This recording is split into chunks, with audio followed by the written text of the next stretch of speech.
Alright, getting ready to do some differential stuff. I cleaned this up. It was need a little cleaning. I used some purple power, let it soak a little bit, and then I power washed it.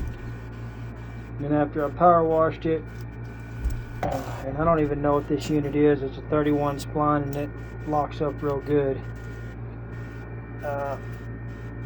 Power washed it. Then I had to clean all this edge off, and then on the back side of these for the bolts.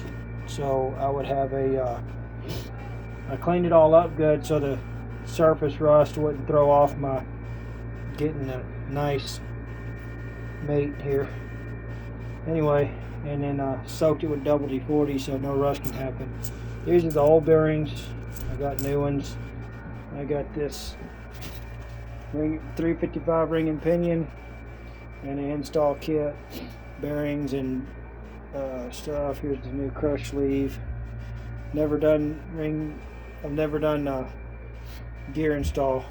I've done traction lock rebuilds and stuff, but I've never messed with the ring and pinion gear and all that stuff. So let's show you the let's see.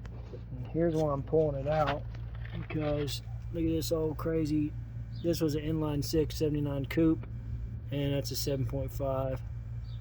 I went ahead and hooked up the drive shaft anyway for now, because I may just move it around or something, may drive just a hair possibly with that.